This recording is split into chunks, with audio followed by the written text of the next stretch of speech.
All right, everyone, welcome to today's webinar. I hope this message finds you well. Mental Health Awareness Month, the Workplace, and COVID-19. We are happy to see so many people join us this afternoon and looking forward to talking with you more about some of the tips and recommendations we have around today's month. I have the pleasure of passing it on over to our Managing Director, Dina Firas, who's going to kick us off today. So we'll chat in a bit, and I'll pass it to you, Dina. Thanks. Wonderful. Thank you so much. That was Madeline Jelpe. So as Madeline said, I'm Dina Firas. I'm the Managing Director and Chief Program and Partnerships Officer here at Out and Equal. My pronouns are she and her.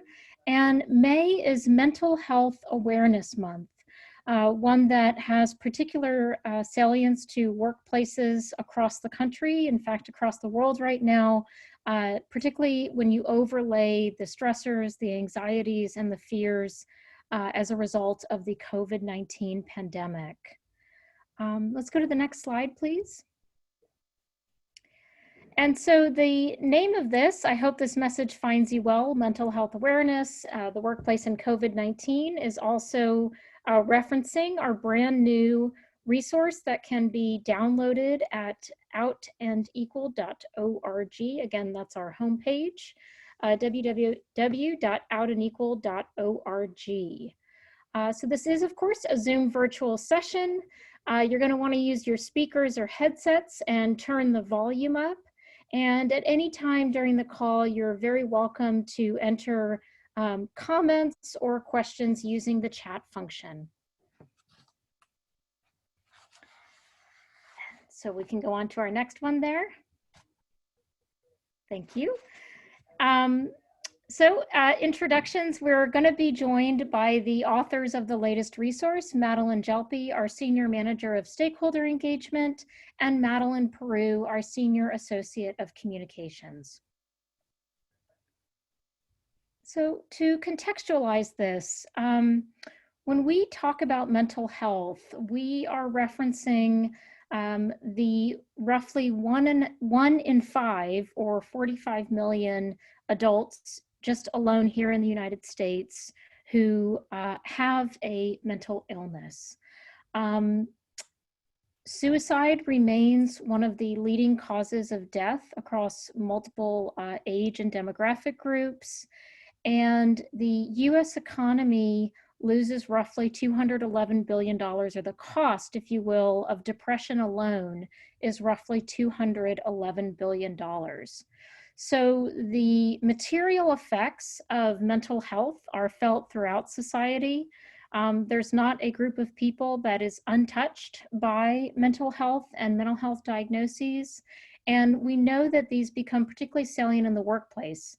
And yet, despite the prevalence of mental illness, mental health diagnoses, many workplaces feel, and managers within those workplaces, coworkers feel ill-equipped to respectfully discuss and make relevant matters of mental health. And then when you overlay, as I mentioned at the top of the call, the stressors of COVID-19, you have potentially the perfect storm for a range of morale, financial and other costs to employers that aren't talking about mental health. So the flip side of that is there is actually an incredible opportunity that we all have, and what better month to highlight it than actual Mental Health Awareness Month, to, in more respectful, more structured, and more workplace appropriate ways, discuss mental health and its impact across the workforce. So with that, I'll pass it along to Madeline Jelpe. And again, we thank you for being here today and welcome your comments, questions, and input. Thanks so much, Dina, and thank you for giving us some context there for our conversation today. You know, as we jump into discussing the latest resource, we wanted to begin a conversation together today. Throughout our presentation, we want to do something unique and really check in with all of you. We want to know how you're doing. We want to know how you're taking care of yourselves during this time, how you in your company may be finding some of these action items that we'll touch base on briefly, how they are finding it useful in addressing mental health at this critical time. And, you know, conversations with, surrounding mental health can start off by asking simple questions, by getting to know the people around you and really being genuinely interested in their experiences and what's true for them in their daily lives. So that's why we want to open up today's webinar with this next slide. The question simply, how are you doing today? How are you feeling today?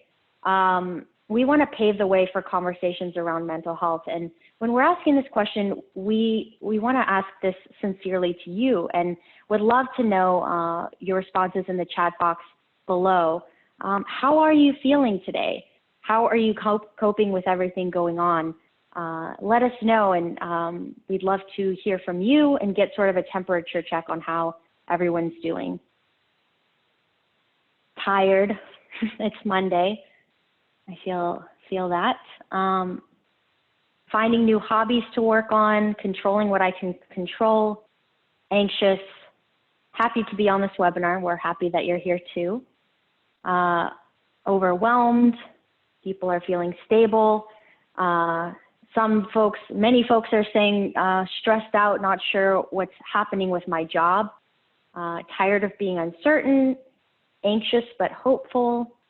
And you can see there's a number of different things we're feeling, but there's definitely a collective sense of perhaps stress, feeling a little overwhelmed, concerned about work, and overwhelmed and exhausted. So I appreciate you sharing that with all of us here today.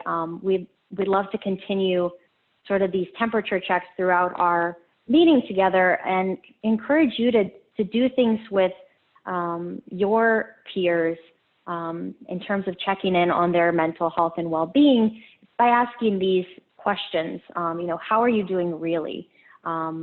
What's going on for you during this time period? And really want to know that answer. And following it up with the next question, we also want to know how you are interacting with the topic of mental health in your workplace. So how do you talk about mental health in the workplace? Following up with, what do you wish your colleagues knew about how to address mental health in the workplace? Sort of a two-part question, and you can answer whatever part you feel calls to you the most. But we'd like to know, how are you having these conversations at work? And what do you wish people knew about having conversations around mental health? We have a team site with mental health and internal resources for employees. That's great. Some answers coming in now. Using IM a lot to reach out to friends. That's really important, especially for those working remotely right now. Mental health is not discussed in our workplace. They are not sending out emails telling us to take care of ourselves. Nobody talks about that. Some people mention being anxious or lonely, but in an offhand or joking way.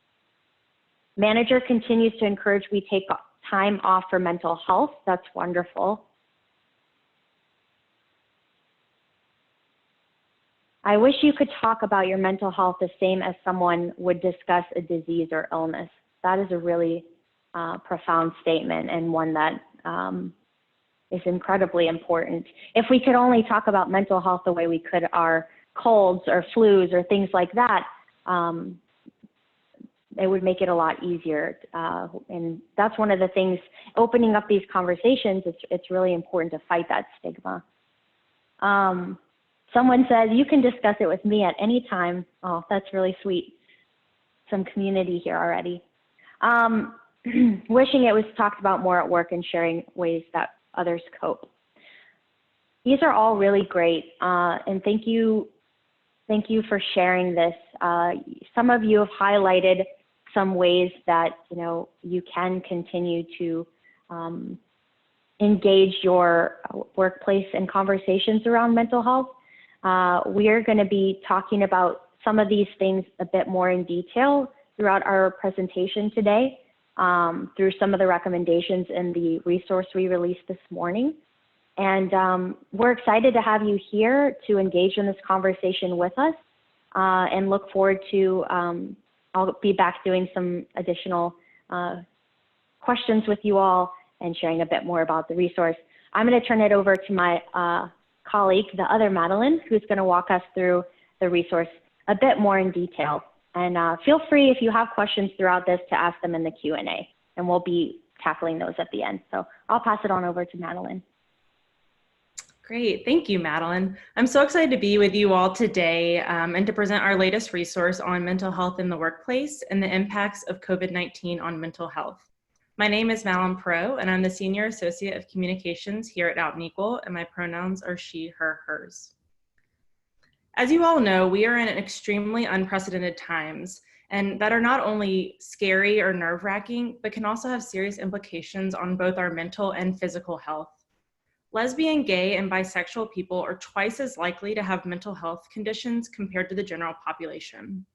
The likelihood is even higher for transgender people, with 2 out of 3 teens experiencing depression, and in the past 12 months, nearly half of the transgender community adults have had suicidal ideations, compared to only 4% of the general population. In the face of the COVID-19 pandemic, talking about mental health has never been more important.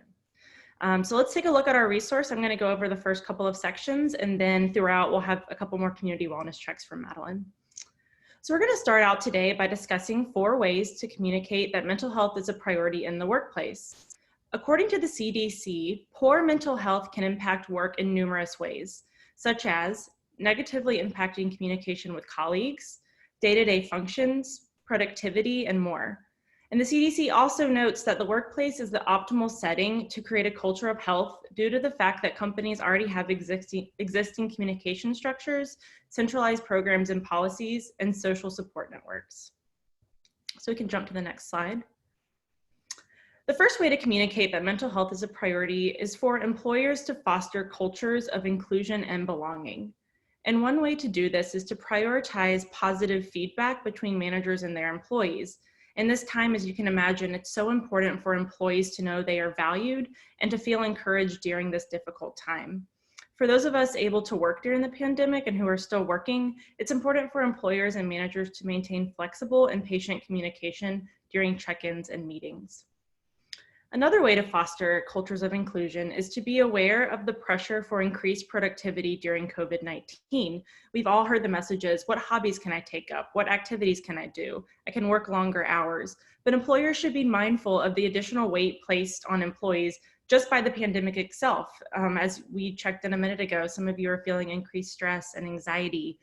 Perhaps you're having to homeschool children for the first time, caretaking of family members or friends, a feeling of loneliness or grief from folks around you being sick or missing your friends and family. There's so many things going on, and the extended work hours and pressure for increased productivity can have serious negative impacts on employees' mental health. So it's definitely important for employers to practice flexibility and understanding. Go to the next slide. The second way to communicate that mental health is a priority is for companies to be proactive and implement policies and practices that support mental health and wellness in the workplace. Companies should not only provide an employee assistance program, but also promote these programs to all employees. It's important to ensure that mental health is addressed in the company's EAP and in employee manuals or handbooks. Companies should also prioritize training managers to notice and address warning signs of severe mental health concerns for employees. If this training is not currently offered at your place of work or being promoted, now is the time to make these types of trainings a priority. Another way to be proactive during this time is to host webinars like we're doing right now and other forms of virtual programming that address mental health conditions and techniques for coping with symptoms. An option for the short term, if you all are here to look for some ways to help your employees in the short term, companies should allow their employees to use paid time off for mental health. I know a minute ago someone said they were encouraged to take time off, and that's important and wonderful to make sure we're taking time for ourselves. So companies that can use paid time off for mental health purposes is a great way to start now. And a longer term solution is for companies to offer health insurance with little to no out-of-pocket costs for counseling or for medication. You can go to the next slide. The third way to communicate that mental health is a priority is to raise awareness of internal support systems for mental health. So do your employees know who to approach if they experience mental health issues in the workplace? Do you have an open door policy with your HR or your managers? Do employees have access to a handbook or guidance that covers mental health? If not, now is a critical time to clearly communicate internal processes and systems of support for mental health and wellness in the workplace. Employees should be aware of companies' resources should they need guidance or support. So we can go to the last point for this section. The final way in this section for companies to communicate that mental health is a priority is to engage in Mental Health Awareness Month, which you all are doing a great job of right now, just jumping on this webinar and taking a look at our newest resource. So companies can engage in both internal and external communications and commitments regarding mental health. So join webinars hosted by organizations that you all are a part of, use social platforms, blogs, ERG meetings, any way that you all connect and communicate to talk about Mental Health Awareness Month. So with that, we're gonna jump into another community wellness check, and my colleague Madeline is gonna hop back in to go over that with you all. Thanks, Madeline, and thanks for those recommendations. After reviewing some of the ways, your company may communicate that mental health is a priority, well, we're going to do just a quick poll and another temperature check to see what your companies are doing right now to communicate that mental health is a priority in your workplace. Sorry, that's my dog squeaking on his toy. We're all working from home, so sorry about that. But I'm going to share this poll with you all and let us know how your company has communicated that mental health is a priority in your workplace. You can select all that apply.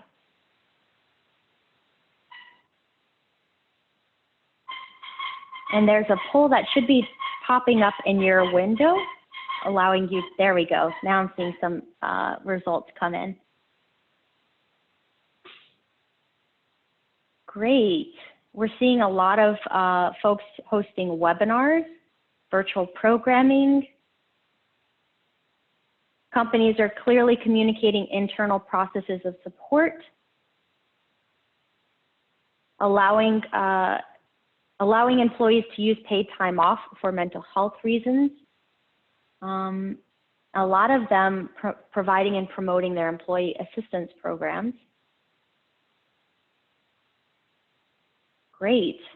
We're still getting some votes coming in. And I'm going to go ahead and share this data with you all. And you can see that we have our front runner here is providing and promoting EAPs. That's great. It's a great way to show others that they have support systems in place to sort of address some of the mental health issues they may be facing. We also have, I mentioned this before, but allowing employees to use paid time off for mental health reasons. That's also a big one. Ensuring people can use that time for mental health days. Very important there. Great, this is really interesting data, and thank you for sharing.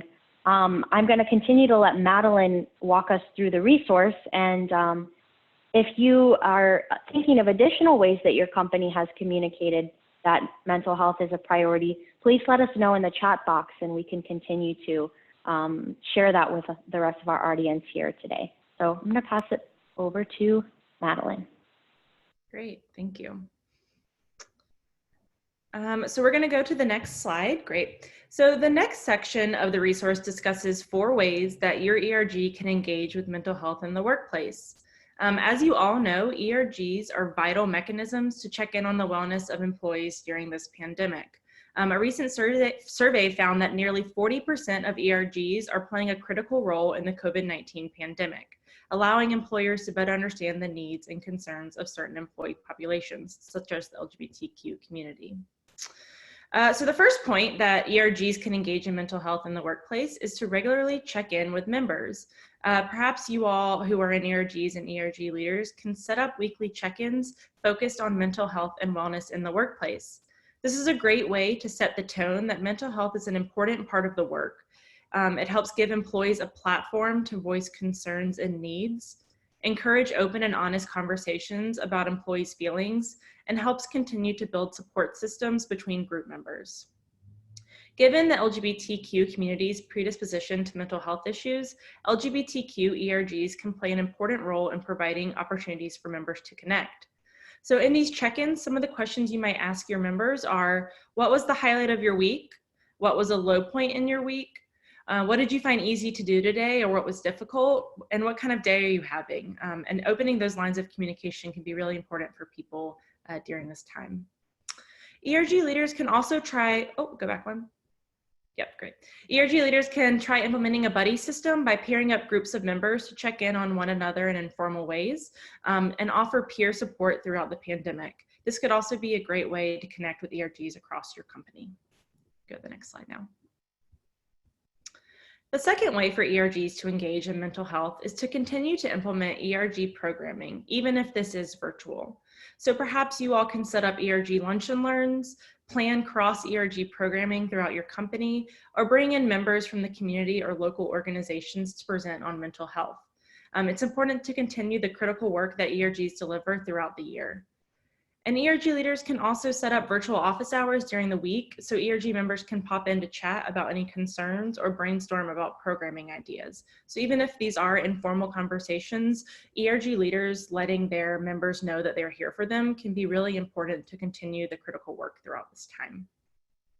The third way that ERGs can engage in mental health is to build in time for fun. So we all want to have fun. We all are missing our social interactions. So perhaps try virtual happy hours or after work gatherings, play trivia, try bingo or a virtual talent show. There's so many things that people have done virtually and over Zoom that is just impressing me. So I know that you all probably have many ideas. And Out and Equal actually has created a new resource last week. You all might have been on the call, Pride Out of the Box, for ERG activities during the month of June. We've also created a list of LGBTQ books and movies for ERGs to host a Pride Month book club or movie club, and we can put the link to both of those in the chat momentarily.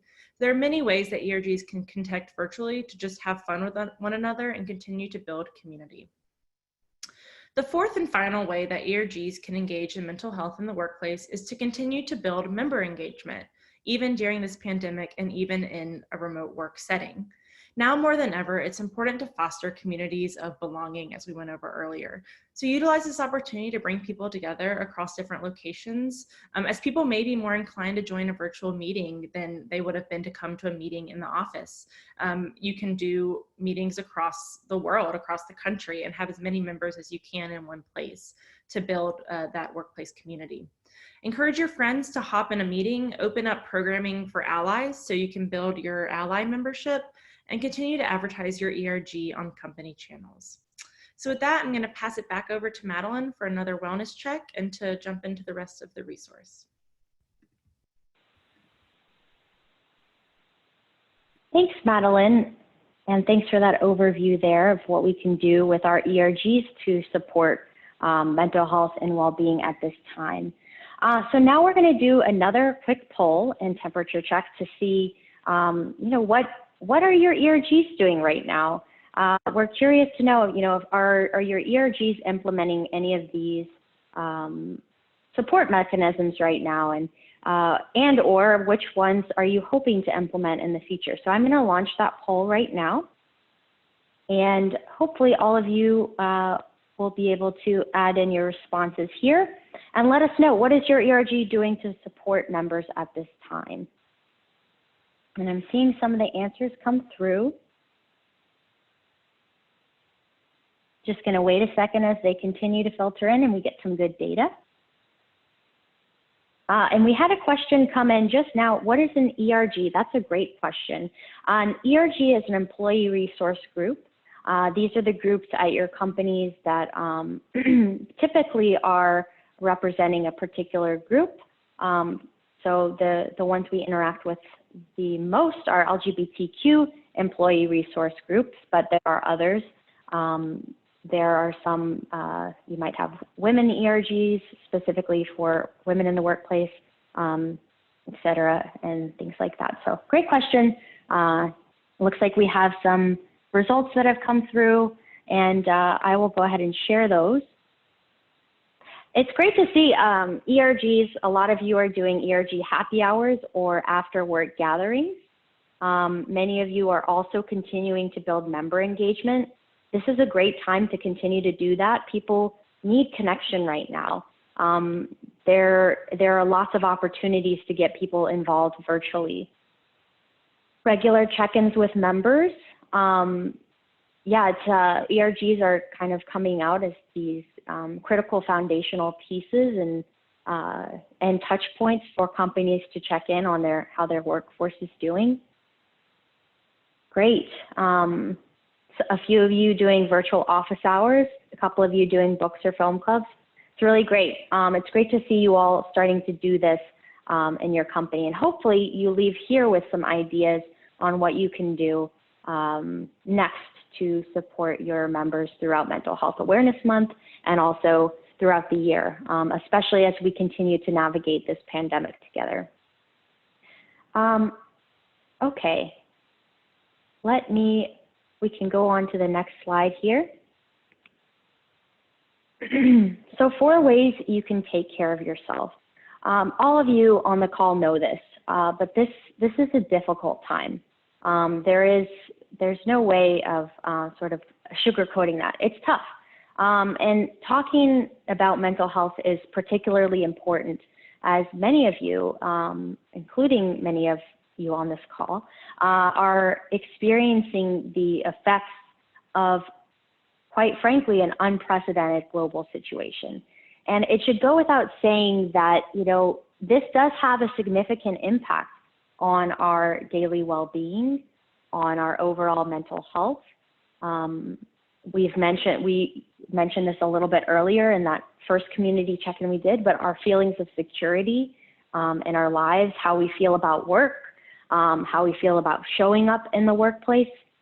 A recent poll in the Washington Post found that 69% of Americans are experiencing major stressors surrounding the pandemic. Calls to mental health hotlines have increased significantly. Similarly, the American Psychiatric Association found that COVID-19 is having these considerable effects on our psychological health, so including sleeplessness, increased irritability. Maybe you're experiencing that with your family members or those you're working with. Decreased focus, maybe you're also experiencing that at work. Productivity and memory, all of these things perhaps you're encountering regularly. And it's worth noting that at this time, it's critical that you're prioritizing taking care of yourself, your own well-being, to be mindful of the impacts that this is having on your daily interactions with others, on how you're feeling about your future outlook and things like that. So being cognizant of these things and implementing good practices, good habits to support your own mental health. It's more important than ever to continue to do that. And the pandemic is really an opportunity to create routines in taking care of yourself, ensuring that you're holding space for your own self in your daily life amid all of the other things that you're likely doing. So number one, how can we do this? How can we take care of ourselves? Number one, set up your space with your own wellness in mind. It's very important that you are creating structures and environments that are conducive not only to your productivity, but your own well-being as well. So where it's possible, you should consider the ways you can ensure your space and overall daily structure is able to support your well-being and your mental health. So number one, maintaining schedules and routines. In the time of COVID, things have likely shifted in major ways in your daily life. And because of this, it's easy to ignore those typical routines and schedules, with many of you perhaps working remotely. Now home and work might be happening in the same space for some. Overall, though, you should try to set a work schedule and a routine for yourself to keep you on track, help you feel a sense of comfort and normalcy during this time. Prioritize time in your schedule to connect with the people you love, take breaks, and engage in the activities that will help nourish yourself. For me, I use an app to track my tasks every day, important tasks like drinking water 4 times a day, getting a certain amount of sleep, which we'll talk about in just a second. But little things like this, even if it's just writing it down on a piece of paper, can go a long way to ensure that you have some benchmarks here, that you have some structure in place. As you know, many of us can relate that, you know, the time feels different in this different, different time, pandemic, that's the word I'm looking for. So create a comfortable workspace as well. You know, building a balance between your home and work life is really important. And if you are working from home, try to set up a designated space where you can spend your hours working. So you might want to bring some items into that space to help encourage productivity. Might be plants or candles or music, or setting up space if you can with natural light.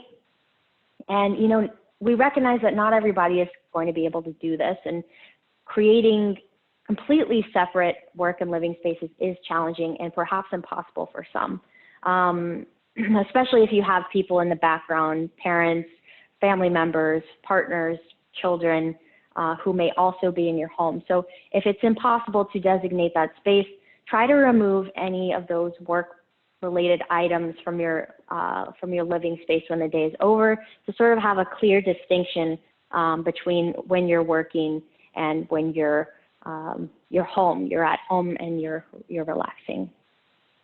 We can go to the next slide now. I also want to say, you know, we recognize that, you know, not all of you are working from home right now. Many of you are continuing to go into the office. Others are furloughed, and some of you may have lost your jobs. And in this case, it is worth noting and saying that it's still critical to set up these routines in your daily life to ensure that your mental health needs are prioritized as you navigate these additional concerns, whether it's showing up to work at a time you know, you feel your health is potentially compromised, or, you know, whether you're navigating a new life at home with your kids. Families are sort of balancing this unstructured free time that you have. These routines that you build in are going to be really important for supporting your own well-being. Reaching out to colleagues, you know, reaching out to others is critically important. Building in time for others in our lives helps us feel connected. And in my role prior to Out and Equal, I was a mental health counselor for people in crisis and experiencing severe trauma. And one of the important factors in determining someone's overall mental health status or the overall outlook of one's future is feeling as though someone was held in someone's mind when they weren't around. In other words, somebody's thinking about you when you're not there. We fare better when we feel that someone cares about our well-being. And when we reach out to others, we create that shared understanding or experience of care. We create that network of support that holds us in moments of difficulty. And we can do that in the workplace in a few different ways. Number one, maybe it's by maintaining or establishing relationships with mentors. So setting up regular check-ins with perhaps an existing mentor, reaching out to colleagues in your network to build new mentor-mentee relationships. It's going to be really important to lean on people who can give you advice and support, both on that professional level and that personal level.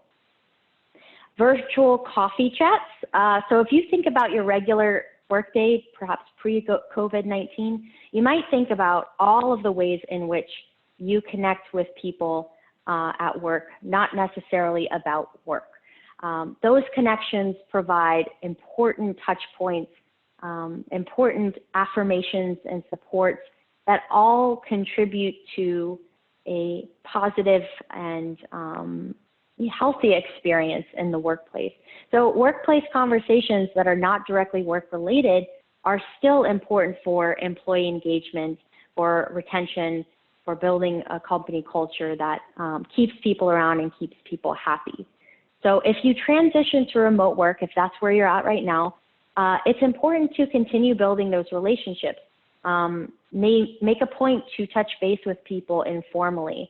Reaching out to colleagues is helpful in nurturing these relationships and, again, as I mentioned, those communities of support. So think about your typical interactions in the workday and reflect on the question, is there a colleague that you usually catch up with over coffee? Is there a colleague you've been meaning to get to know better? And keep those folks in mind and perhaps reach out to set up some informal check-ins over coffee or tea. And we do this at Out and Equal, and it's actually really effective in building those communities of support, especially during these stressful times. So third, check in with yourself. Throughout the work week, you're probably checking in with others constantly, but it's how often do you really check in with yourself? And I mean that sincerely. It's critical to have that awareness and mindfulness of self to notice when your needs aren't being met. An important sort of life philosophy to think about is, how you care for someone you love, right? Maybe it's a partner, maybe it's a child, maybe another family member. It's important to apply that care, how we care about someone else important in our lives, to ourselves. We can often forget the importance of self-love and care, especially when things get stressful. But ultimately, that is when these things matter the most, is when things get stressful. So here are a few important things you can do to take care of yourself throughout the day, throughout the week, and continuing to routinely address those needs.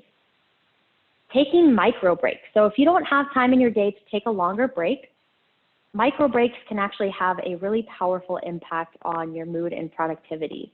There's a concept called psychological detachment that occurs when we take these micro breaks. We can sort of briefly recover from work throughout the day by taking a small break to stretch each hour, or even just taking your eyes off the screen, or getting up, going to look out of a window, things like that. You can create these habits throughout the day. You're likely to see overall improvement in how you are experiencing work as you're able to sort of briefly recover and rest. Stay hydrated. Research demonstrates that simply drinking water can decrease risks of depression and anxiety in adults. So maintaining hydration throughout the day, keep a glass of water near you or near your desk to drink and refill regularly. This can also promote micro breaks as you're sort of getting up to refill your glass. This is going to encourage you to sort of briefly disengage from work, recover, and then move back. Get enough sleep. Don't underestimate the power of sleep.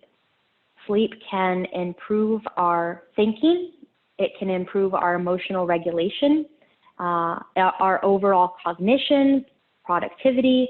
It helps us in our abilities to solve problems, and it also improves immune systems. There's a lot of research out there that shows how sleep is linked to better mental health overall.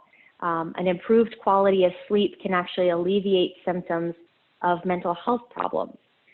So ensure you're getting enough sleep. The National Sleep Foundation recommends 7 to 9 hours of sleep each night.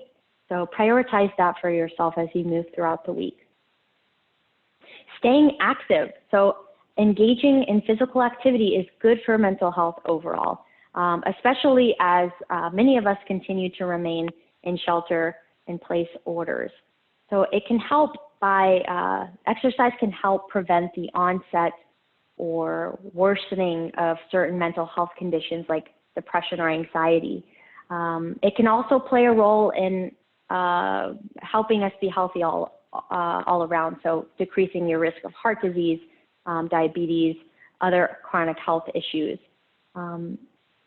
Exercise also improves our mental health by reducing anxiety, depression, our negative moods, and can improve our self-esteem and cognitive functions.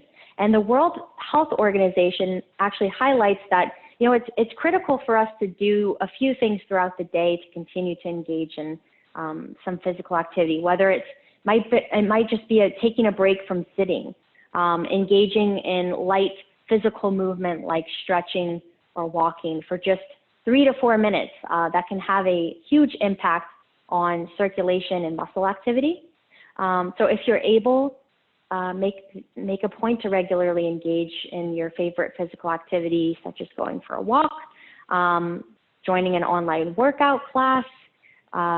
You could even simply stand up or do some deep breathing, gardening. These are all things that you can do to sort of help maintain some level of staying active during this time. And that's going to then contribute to greater mental health. Lastly is practicing mindfulness. Mindfulness is critically important as well. It's important to take note of all of those stimuli around us and our subsequent reactions to them. So throughout the day, we're going to encounter things that cause stress. It's the beginning of the week, it's Monday. Sure, there are things that are already causing you stress. And in order to maintain a sense of wellness throughout the day, it's really important to recognize those stressors you encounter and your reactions to them. So it might be, you know, maybe you've had back-to-back meetings. Maybe you are struggling with challenges from working from home. It's important to be cognizant of those indications that you may be experiencing anxiety or depression. And there are a few resources out there, we mentioned them in our resource, that can help manage some of that, those reactions to stress. So Deloitte offers 2 resources: managing your relationship with stress and managing emotions. And within their resource, they talk about the importance of meditation and reducing anxiety or regulating your emotions, as well as breathing. They encourage people to take a pause when stressed, to stop what you're doing, take a few deep breaths, and observe what's going on in your body, your speech, and your mind, and then proceed kind of with a thought or word or action that can support you in that moment. So I encourage you to think about doing that today if you're noticing you're getting stressed or encountering stressors. These are all going to be things that can help support how you're feeling throughout your day. Number 4, seek help. Seeking help is one of the most important things that we can do for ourselves. It can also be one of the hardest things that we do for ourselves. It is absolutely important to pay attention to your own warning signs and act accordingly. It is, in fact, very brave to ask for help when you need it and when you're struggling. If you're experiencing some of these symptoms, you may want to consider seeking support. If you're experiencing major changes in eating or sleeping patterns, if you're feeling like you're unable to cope with problems or daily activities, if you're feeling disconnected or disinterested in normal activities, depression or apathy, or having thoughts of suicide, if you're experiencing any of this emotional support, emotional distress, it's important to seek support. Many of you may have access to mental health services through employee assistance programs provided through your employer's health insurance plan. So connect with your human resources department or health insurance provider to determine what may be available to you. If you or someone you know is in crisis or feeling suicidal, please seek help immediately and call the National Suicide Prevention Line at the number listed on the screen. There are also a number of LGBTQ specific resources to utilize if you're in crisis. The Trevor Lifeline, which is for LGBTQ youth and young adults in distress, the SAGE LGBTQ Elder Hotline, the Trans Lifeline, and the National LGBTQ National Hotline. I really want to drive this point home to all of you today. If you are struggling, it is really important to know that you're not alone and that there are resources out there to support you, and there are people who want to help. So please take advantage of these resources and utilize them when you need to. It's very important, and we want everyone to be happy and healthy and achieve their true human potential in this life. So that being said, I know that was all a lot, but I'd love to just check in on some of the ways we can engage, or maybe you've engaged in supporting yourself during this time. And I'm curious, I'm just going to launch this poll now. How are you taking care of yourself right now? These are some of the things that I've mentioned in our chat just now, but I'm curious to see, how are you taking care of yourself? I'll wait for some of that data to come in. Number of you writing in now. Great. I'm seeing a lot of people who are reaching out to colleagues. A lot of you creating a comfortable space to work, staying hydrated, taking micro breaks. Just wait just one more minute. Great. I'm going to end the poll and share those results with all of you. And it's great to see so many people utilizing micro breaks and also reaching out to colleagues. These are really important things to continue to do and continue to engage in, and encourage others around you to do as well, to again create that system of self-care and support throughout your workday, ensuring people feel healthy and good as we navigate this difficult situation together. So thank you all so much for sharing. And we're just excited to have you on today's call. We see a few questions have come in, but if you would please, if you have any questions, please enter them into the Q&A, and we will have some time to address them now. I'm going to look back. I think, Madeline, I'll just go ahead and take this question we got. Are there resources available to train managers in recognizing and addressing mental health issues? I would love to see and facilitate that in my workplace, but I do not know where to start. The short answer is yes, there are a lot of resources out there that are actually implementing these trainings now to help managers address warning signs for their employees. The Center for Workplace Mental Health at the American Psychiatric Association is actually, earlier this year, they have been developing a digital training for managers. It's called Notice, Talk, Act at Work, and it teaches managers the early warning signs of mental health issues and how to have those compassionate conversations. So I'm going to post the link to the article that talks about this, so you all can check that out. But that's a great question, and there are a lot of resources out there. In addition to the one I just mentioned, there are a few out there that you should definitely check out and utilize. And we can follow up in this with this call with some of those resources in our follow-up. Other questions? Madeline, I'll hop in. I saw not a question, but a comment that someone's company just started a team move challenge to keep people moving and healthy. And it kicked off today, and there's some high competition going on. That sounds really exciting. We'd love to hear more about what your company is doing around keeping people active and feeling good. So that's great to see. Oh, that sounds great. Just a reminder to you all, we did record today's session, and we will be sending that out tomorrow or the day after, Wednesday, to make sure you all have a recording and a copy of the presentation, as well as a link to this resource. And Madeline put that in the chat function earlier, but we can put the link to this resource that came out a couple hours ago back in the chat function. Now I'm just scanning for questions. Yeah, me too. So I saw a comment earlier that someone said that talking to somebody about mental health is intimidating. And perhaps even causes anxiety to discuss someone's feelings of anxiety. And Madeline, feel free to hop in. I think that is extremely valid and true for a lot of people. Talking about mental health can be scary.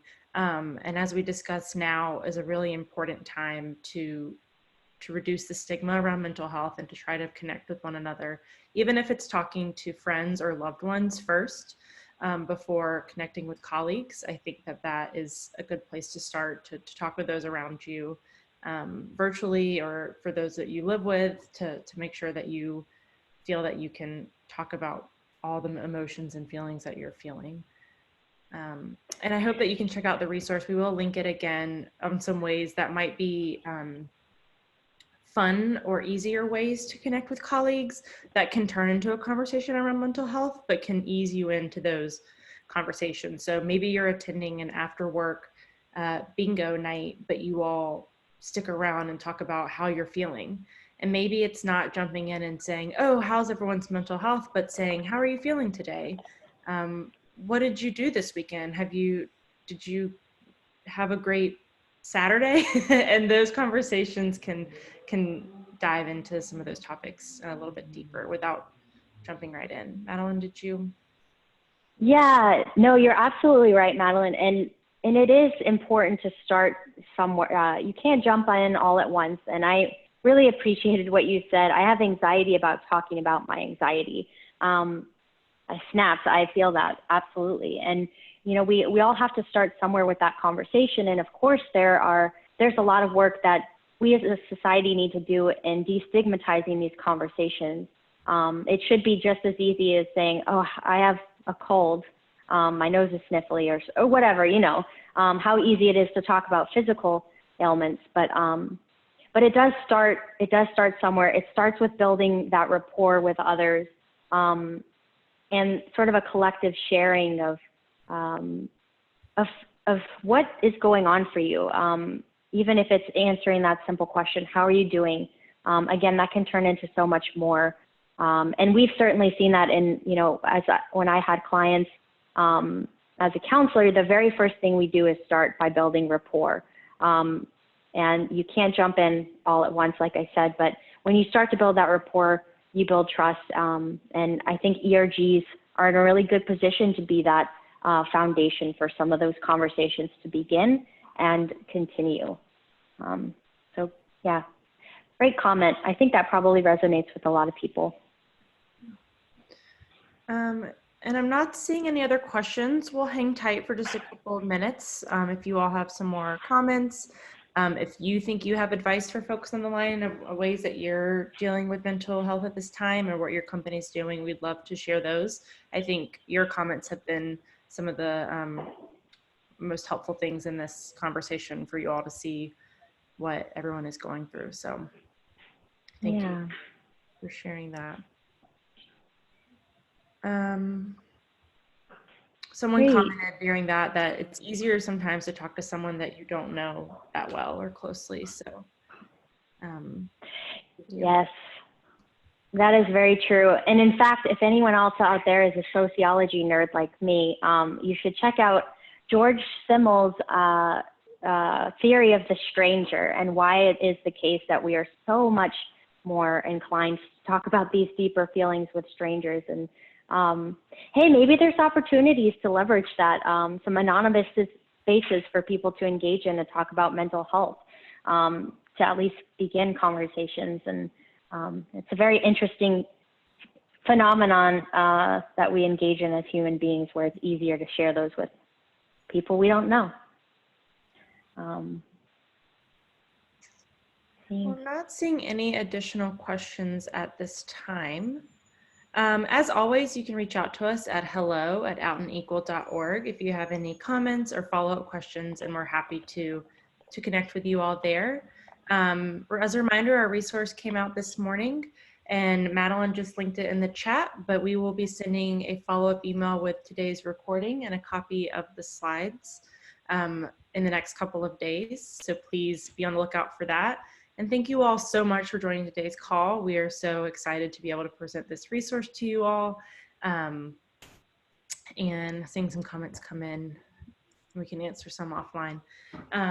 So thank you all so much for your continued support. We hope this resource is helpful to you all in a professional and a personal sense. Just a quick next step, Madeline just reminded, or Karina just reminded me by going to the next slide. We will be working on some additional resources in the next couple of weeks. We have a lot of virtual offerings coming up in the next month, and June is Pride Month. So we will have a lot of sessions that you all can find, and we can link in the chat really fast our virtual offerings page for some of our Pride Month activities. So please check out those. We will have a resource coming out soon about what it means to be LGBTQ and working remotely and letting colleagues into your home virtually, and what anxiety and fear that might cause for people to let people into their home through Zoom or through the camera. So we'll release that in the next couple of weeks, but please reach out to us at hello@outandequal.org if you have any questions. And with that, I'll turn it over to Madeline really fast if you have anything else before we log off. No, I just want to thank you all so much for being here today, and showing up for these conversations is the first step in destigmatizing it. So thank you for spending your time today with us, and we really look forward to continuing to connect throughout the month on mental health, as it's so critically important. So thank you all so much, and have a great rest of your day, and we'll be in touch. Thank you. Thank you.